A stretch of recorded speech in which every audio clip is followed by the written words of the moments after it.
It might seem like diamond jewelry has been around forever, but it's only relatively recently that gems like these have been a girl's best friend. Diamonds are a girl's best friend. But this massive industry doesn't exactly have a flawless reputation.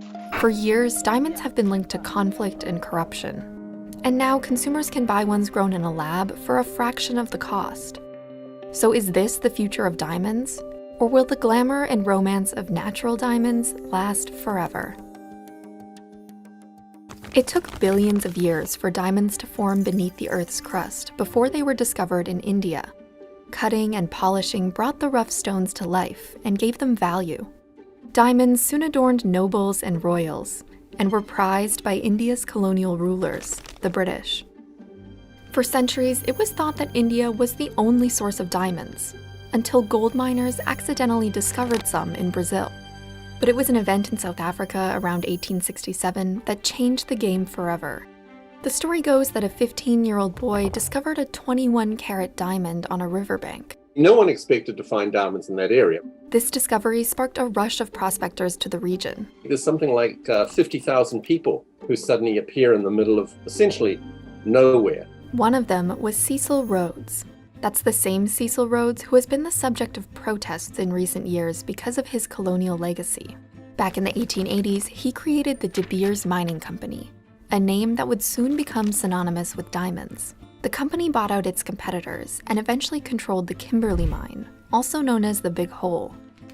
By 1888, miners had extracted $450 million worth of diamonds, more than $13 billion today. And by the early 1900s, De Beers controlled 90% of the world's diamond production. That meant it could also control the price. Here's how it worked.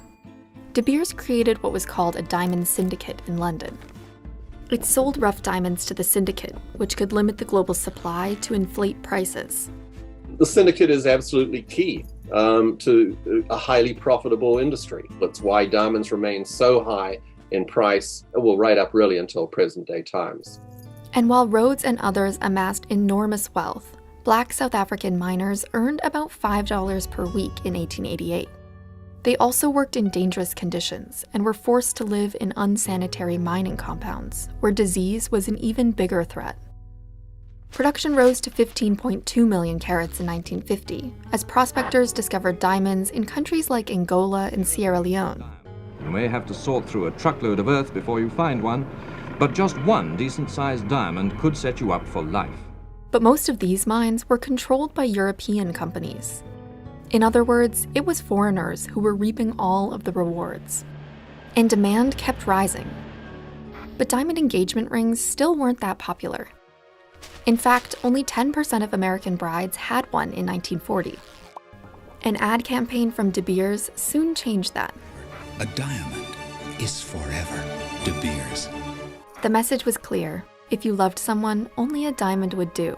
Essentially, what De Beers did is said, we want to approach everybody, not just the Elizabeth Taylors of the world. We want to approach people that are middle class. It worked.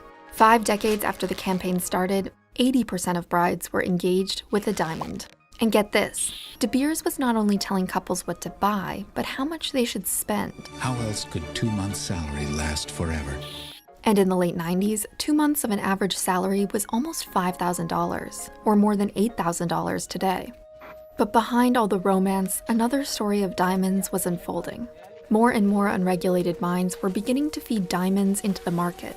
And in countries like Sierra Leone, militia groups used diamonds to fund brutal civil wars. They were called blood diamonds because a lot of people lost their lives.